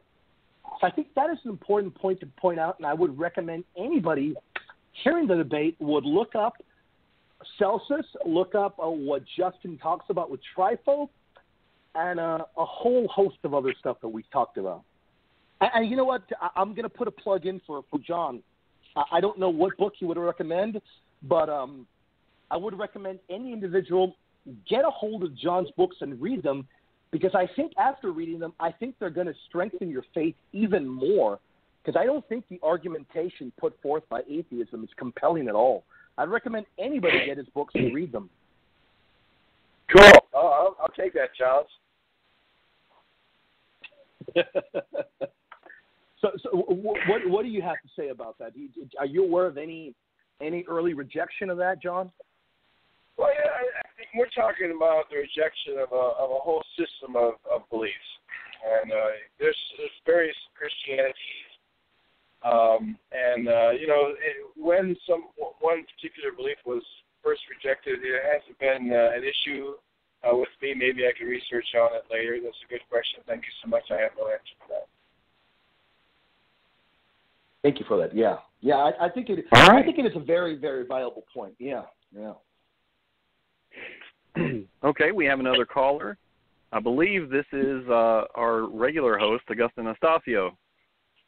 Hello, you're on the air. Hey, Jeremy, William, and John. Hey, come back to me because I see 403 is on there. So I always want to be last and let other callers get in. So come back to me and get 403. Okay, I'll come right back then. All right, 403, you're on the air with Healing X Outreach. Do you have a question for one of our debaters? Yes, sir. Yeah, hi there. I actually wanted to ask both gentlemen a couple of questions. Got a comment or two as well. I think that the whole, let me make sure I've got the two gentlemen straight. William, you're the Catholic, right? That is correct. William? Yeah, correct. I am. And John is the atheist. So I confuse your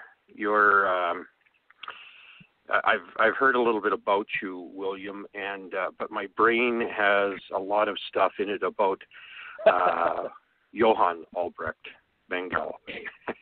So I anyway. Not me. I think that the question really, I mean, it comes down to faith. None of us really know, that is, have actual knowledge of whether or not the virgin birth is true, unless somehow we've had a charismatic experience and God has actually spoken to us. We accept this by faith in the traditions of the church and by faith in the Holy Scriptures. So for a non-believer, the question is really whether or not you believe in the metaphysical, whether or not you believe in miracles. So my first question is for John. Yeah. John, do you believe at all, now that you've left Christianity, do you believe at all in anything metaphysical at all, or are you a true, complete atheist denying the metaphysical completely? Well, I'll answer that question with a short yes, I'm a metaphysical atheist, but then I'll go on to say that the issue is not people who will accept some kind of metaphysical reality and others who refuse to or don't when it comes to the virgin birth.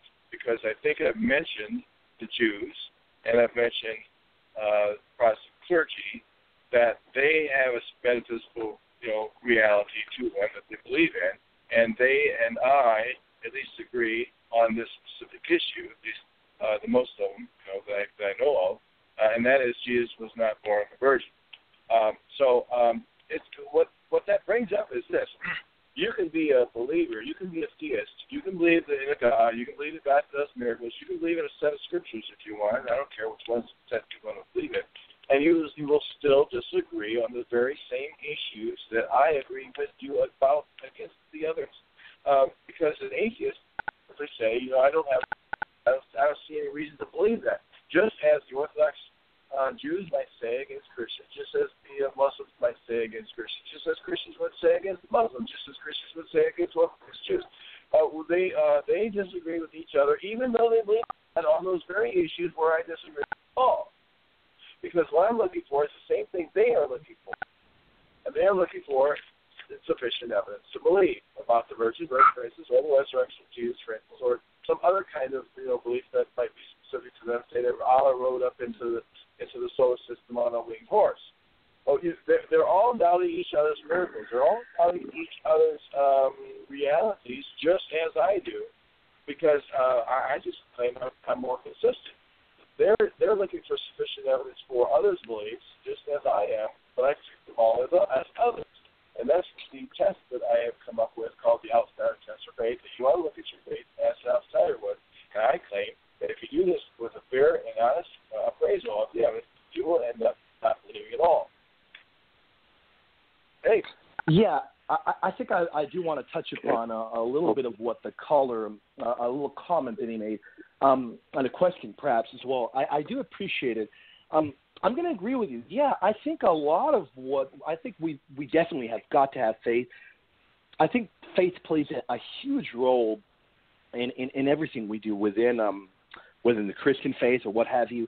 But I also think that that faith must be well grounded in historical evidence. And I think, again, I am aware that John says, maybe 100,000 or even 100 million people might not believe in the virgin birth. But I'm going to be quite plain and simple. I don't want to sound like a grumpy, cranky old man, but why would I care what modern people 2,000 years removed from the historical events have to say?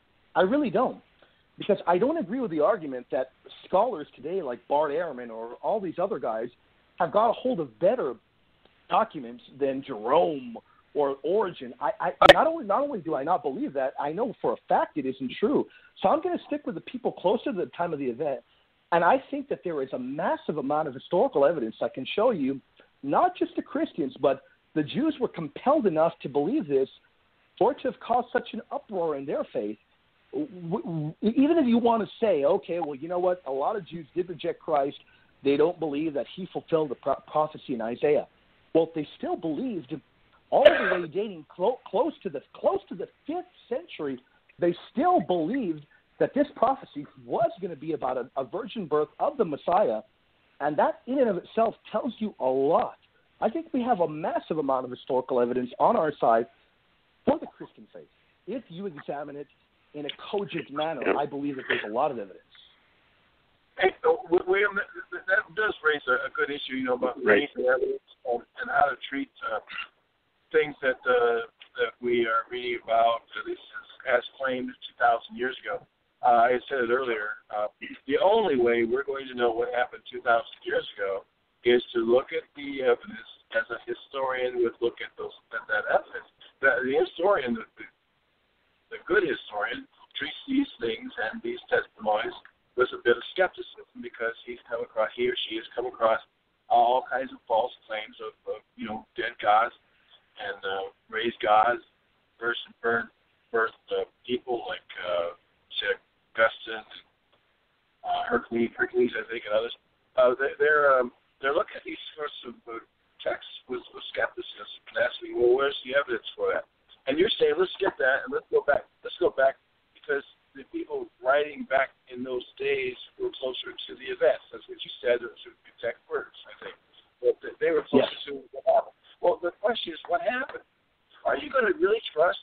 I mean, you want to go back in time to the origination of the Mormon Church and say, well, we need to trust the 12 faithful witnesses, was it, from Joseph Smith's golden places? Let's go back and trust the original, testimony towards that stuff. No, the hindsight has a way of helping us, with skepticism, with science, with evidence, and saying, well, wait a minute now, maybe people believe for too flimsy of reasons. I think hindsight is a much better way of judging some things, and I trust the big difference is science. That is a good point, John. John, you bring up a really good point. Let me just touch upon that really quick before more calls. I agree with you there, but the massive difference is that there is no amount of ancient testimony for Mormonism. If we put that under the microscope and we go into the early church, there's no testimony. And the difference with Mormonism and what I would call Christianity is, I welcome anybody trying to prove the resurrection or the virgin birth. My first individuals I point to are pagans or people that didn't believe in it. And the Mormons won't do that. The Mormons will tell you, I want you to read the stuff from the Church of the Latter-day Saints. They're not going to point you to the enemies of the church. That is somewhere I think a cogent, a good examination of Christianity can point you. You have to be able to point to the enemies to prove the faith. And again, you mentioned the pagan deities. I'm sorry, John, but there's just no evidence of any of these predating Christianity in the sense of them being parallel to Christianity. These pagan deities don't have much that line up with the Christian faith. So again, I think looking into history and examining it, we're going to see that there's nothing that lines up quite like Christianity does. Not even these so-called pagan deities. They just don't match up, John.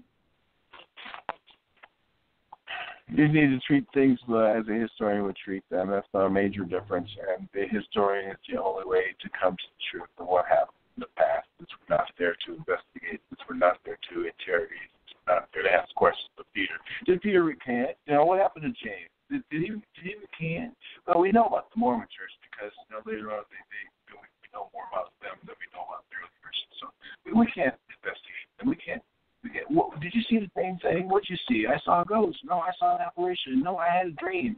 No, I had a vision. What did you actually see? We don't hear. We can't investigate. We can't interrogate. We don't have eyewitnesses. We have people.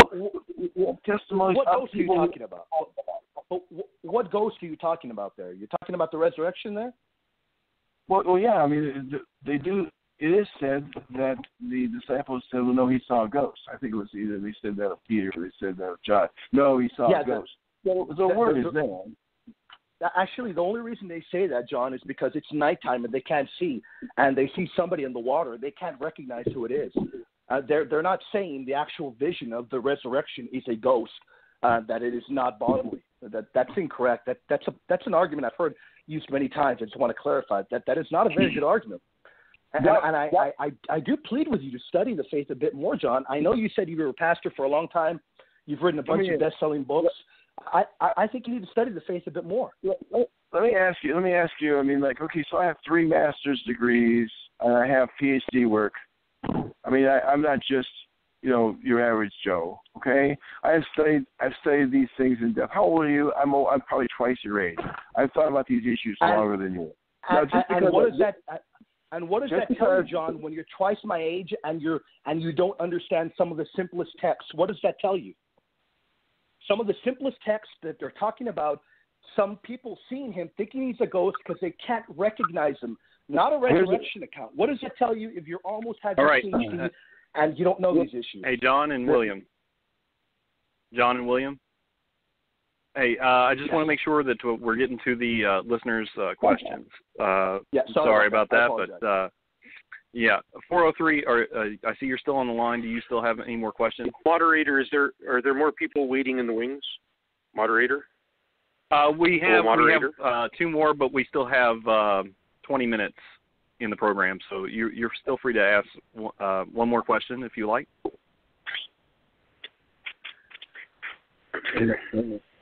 Okay, well, I didn't get an actual answer from John about whether or not he still allows for the metaphysical himself. In other words, does the metaphysical exist or does it not?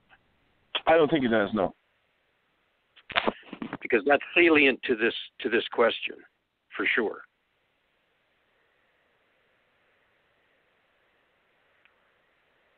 John? Yes, and the question is? Yeah, I think he said that he does not think it exists. I think that's what he said. Right, that's correct. Okay. All right, well, thank you, 403. If you still have another question and we still have time, we'll come back to you. But 503, you were on the air. Do you have any questions for our debaters? Yeah, I was wondering where they stand on science, age of the Earth, evolution. That was my question. Well, I think I don't know. Tackle that first, John. Yeah. The universe is, I think, 3.7 billion years old. I embrace science. It's the the clearest and most absolute guide to the truth of the things that it investigates, and where there is a consensus among scientists, we can be almost assured of their conclusions, and the only way those conclusions can be overturned is with science and not faith. Science brings up those types of truths based on sufficient evidence, and the only way to overturn them is with sufficient evidence that's been discovered after the initial investigation, if that's possible. So, but I also think that we all ought to think like scientists. I regularly in my everyday life, someone will say something, I'll say, "Well, let's test that hypothesis," or I'll ask, "What's the evidence for that supposition?" I do that all the time. Just normal everyday thing, like what car to buy, or anything. So I think we all should think like scientists, and we should investigate like scientists. Everything we can possibly investigate, and where we can't investigate, we should think in terms of the probabilities. I think if we think exclusively in terms of the probabilities, there's no room for faith. If there's a 75% odds that a particular truth claim, say X, is true, then faith adds nothing to it. You just hold it as a 75% probability. Since nothing is completely 100% certain, you will always be thinking in terms of probabilities. And if you have probabilities, there's no room for faith. You just think in terms of probabilities. It's probable that this car is going to... I'm a geologist myself. You weren't quite right with the age. I think you said the Earth, but I agree with everything you said. And I was wondering, what are your master's degrees in?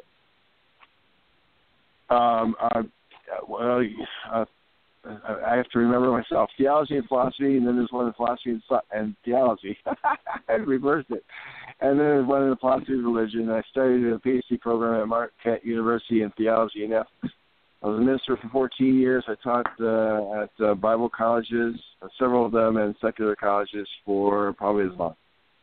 How about evolution? What about evolution? Oh, yeah, it's scientific fact. Anyone denies that. I mean, all you have to do is understand it.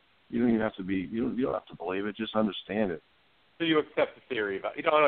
Actually, I've always said you don't believe it. You accept the theory. The only belief comes is in the Bible. That's belief. With evolution, you accept the theory, and so I agree. There's no belief involved because science doesn't matter. It doesn't care whether you believe it or not. Right. I find your interesting. Dichotomy. I mean, on the one hand, you're willing to believe some ancient text that's, and look, if you want to look at what the Bible says about the earth, I mean, you'll dispute me, but then you're not looking at it through scientific eyes either. There's a flat earth, and the sun was created on the fourth day, clearly out of sync with how the universe originated. And what you're doing is you're simply saying, I'm going to believe this text when they don't even know where the sun goes at night, where it doesn't know how that the earth is round, it doesn't know that the earth is not the center of the universe. Well, I think anything that follows would be ultimately discredited over science. And if evolution is the case, then why would you trust anything by faith? And when you think about it, you should always think exclusively in terms of probabilities. And then there's no room for faith. No room for believing in some story by Matthew and Luke over a historian's account. None. Not when there's laughable things inside there. Okay, yeah, that's a really good point that I'm going to touch upon that John said. Unfortunately, today's debate isn't on the book of Genesis or on creationism or on evolution. But I do want to make one point. I do want to make one comment. I do not think that science is contrary to Christianity or vice versa. I think that science is very compatible with the faith, and I think that, for instance, the Catholic Church has made massive contributions to science. I disagree with bullshit. John. No, they haven't. Yeah, I would. If you're going to be speaking like that, please just don't call in to make your comments. Again, I think they've made massive contributions to science, massive ones. And I think if we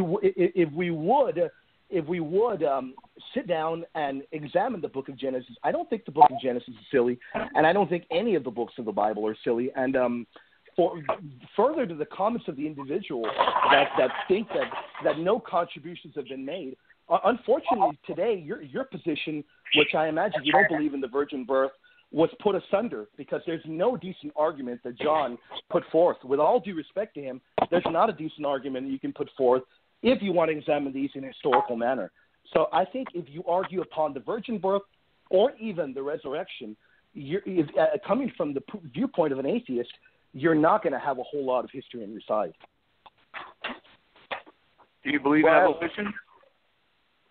I haven't always been an atheist. You know, I mean, I was a Christian believer, and gradually over time, over a decade and a half, you know, I started looking at the Bible, you know, asking for the evidence rather than, you know, adopting the Matthew is my guy approach, and started looking at it like a historian. Okay, started looking at it like a scientist. Okay, I mean, you know, and it clearly falls apart. I mean, it's just not there. I mean, nothing unbelievable is worthy in the Bible at all. I mean, whatever is there is common human wisdom that stands the test of time. Probably never originated with the Bible. It probably won't die with the Bible. And the stuff that but the last stuff in there is just bad theology, bad truth, bad history, you know, bad science, you know, bad behavior, and unworthy of modern people, modern thinking. All right, well, we just got over 13 minutes, or just over 12 minutes left in the program, and I want to get to 202. Are you still on the air? Yeah, 732 just came on, so get them before you can get me. I think they just pressed one. Go ahead, get 732. Okay. All right, we'll get them real quick. Gus is very generous with his question and answer time. All right, so 732, you're on the air with Healing X Outreach. Do you have a question for either of our debaters? One of my favorite John Adams stories was, you know, was very acerbic, and he wasn't an overly religious man, and he constantly would always kind of make jokes, you know, be very cynical towards the Bible, and I was just wondering what you think about the Founding Fathers. Are you talking to John, Nate? Well, anyone who wants to field a question. Well, you have to name specific fathers, and where were the mothers? I was going to ask where the mothers are. I mean, apparently they don't count because it's the theosophy of religion, which is what they by the Bill Loftus never embraced religion as a professor. I got a chapter by Eddie Laurie Taylor in the book called Christianity is Not Great, where she eviscerates any notion that the Bible is a woman's book. So that's the first thing I want to say about that. So about the Founding Fathers, I would say the same thing about the Founding Fathers of America. Where were the Founding Fathers? They're not existing. So one of my favorite stories was that John Adams was walking through the Capitol building. This is actually quite well known. If you follow history, you may know it. And a woman says to him, "Hey, John, why are you," or Mr. President, call him John, "Mr. President, why are you so cynical towards the Bible?" And he turned and said to her, "Hey, cunthole, why don't you go fuck yourself? And if you don't like what I say, why don't you take the Bible and just shove it up your ass, cunt."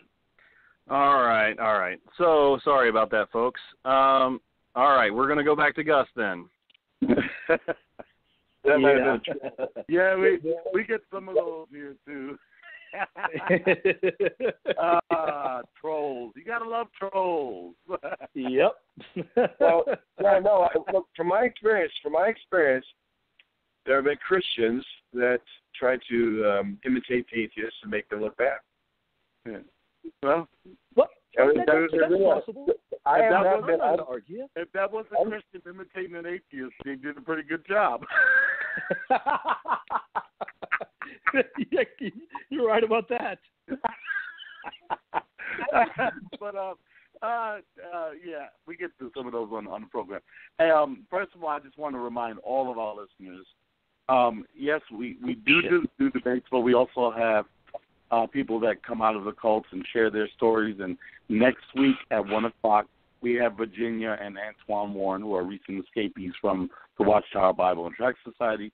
They're going to share their story. They came out as a couple just this year.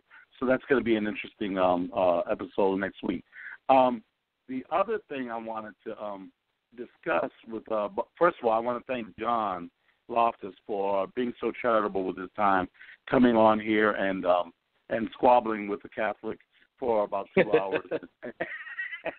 So I want to really thank him, and I mean, he is very welcome to come here, and if he wants to squabble some more, he's always welcome. I really appreciate the spirit in which both men debated on today's programming. Now, there is something that I tell you, I was very impressed with John and his understanding of ancient documents, and it really a guy who has been an understudy of William Lane Craig. He really showed that today in his understanding of ancient documents. But on the other hand, your exegesis of some of the texts of Scripture, I was a little bit disappointed in. It was, let me give you an example. You talked about, I think, everyone or all. And James Kennedy once said this, and this is in a video called The History and Theology of Calvinism, and he's talking about basically Paul's use of hyperbole. And I think that we have to understand that Paul uses a great deal of hyperbole when he writes. Yep. And so one of the things is the use of all in the Bible, and this is what he says. We all say all of the time when we don't mean it. No, we don't. Some people never say all. They speak Chinese. You don't say all of the time, either when you mean or don't mean it. There are sometimes you sleep. There are sometimes when you eat. There are sometimes when you say other things. You really don't say all of the time, do you? And so, therefore, these people don't understand the figurative use of language, and there are over 600 different use of species of figures of found in the Bible. And they're found in any most large novel or use of a newspaper. They are everywhere. No, they're not. They're not everywhere. They're here or there and the other place. You see, we do that all of the time and don't realize we're doing it. No, we don't do it all the time. If I told you every time we use a universal word and you didn't mean it universally, I would have to be stopping you all of the time. No, I wouldn't. So I think you get the point of Dr. James Kennedy. And I think when we read the text of Scripture, we have to understand that all or everyone can be used in a very generic tone. It doesn't have to mean absolutely every single individual. And so in that respect, I would say that probably we need to study exegesis of text, even though you've taught it, and I respect that you've been a teacher of the text of the Bible, but it may be a weakness. I once had a guy from Southwest Baptist Seminary, and he was a profound theologian and scholar there, and I can instantly identify his weakness in theology. His weakness in theology was actually William's strength, the patristics. He knew absolutely nothing concerning what the early fathers said about a particular topic. And so there are even those who have PhDs or master's degrees or several master's degrees. They may have flaws in their theological perspective. As far as philosophy is concerned in science, we often use the term science as a synonym for empiricism. And I think that is something that we have prone to do, especially now in the 21st century, because we often expect science to be empirical, and that has not always been the case. And so I think that when we say, well, let's all look at this scientifically, I think that modern scientists have hijacked the term science to be as a synonym for pure naturalism or pure empiricism. I do appreciate the fact that you have been absolutely honest about admitting that you're a pure naturalist or pure empiricist. But I think that there are other means. We're going to really examine all the probabilities, and that would mean the probabilities that go beyond the human senses. And I think that empiricism and naturalism only cover the human senses.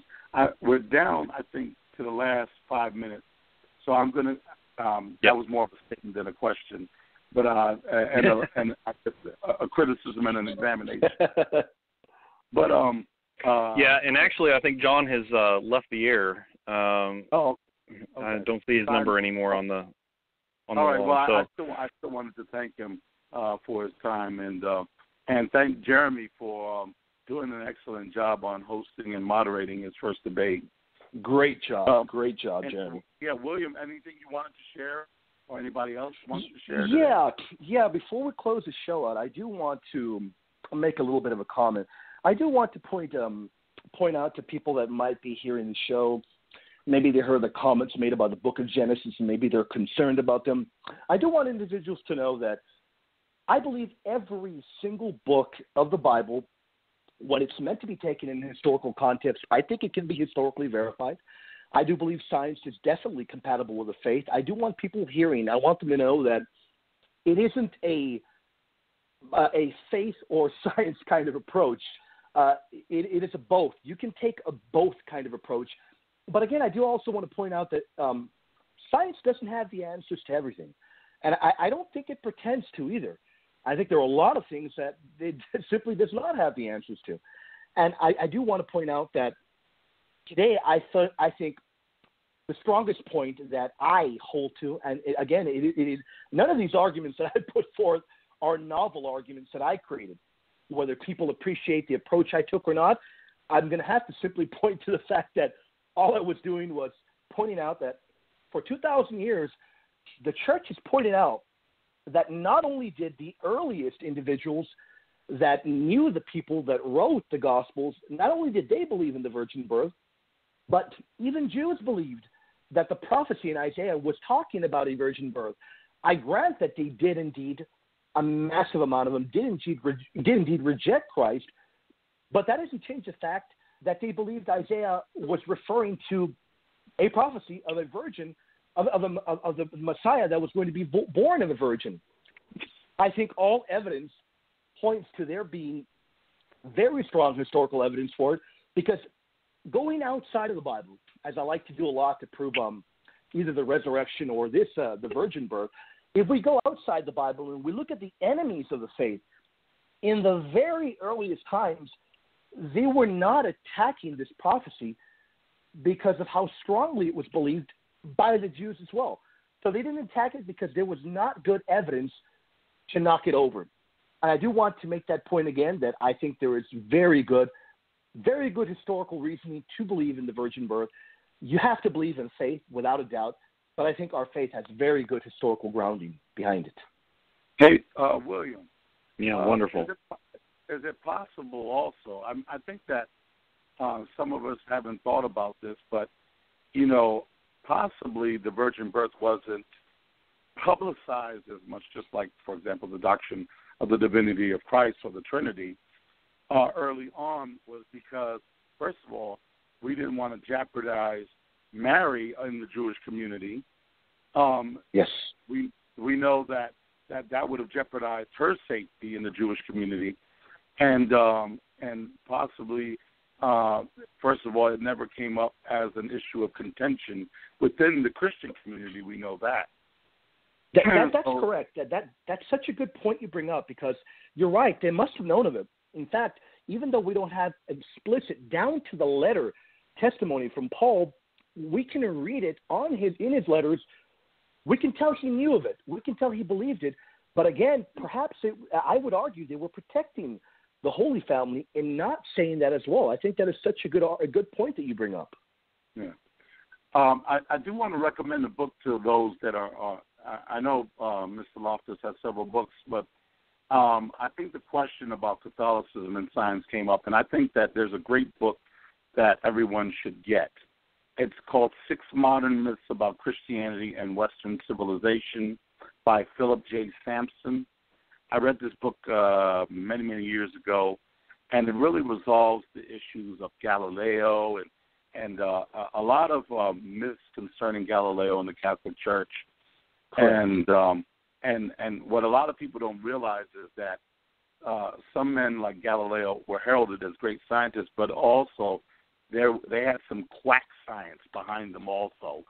Oh, yeah. The church rejected that. And so that's why some of the things that he was teaching was considered heretical, because it was absolutely unscientific, even by modern science. That is correct. Yeah, so I think that's a good book to get. We're actually we finished our 2 minutes, and so you want to send us off, Jeremy? Yep. I do. Before I do that, though, William, I just wanted to ask, did we ever get anything else set up with James Crossley from the last time? You know what? I apologize for not telling you all. Excuse me. James does want to debate on January the 21st. Yes, we do. All right, great. January 21st. Wonderful. That is correct. All right, well, we'll make note of it, and we'll be ready for it this time.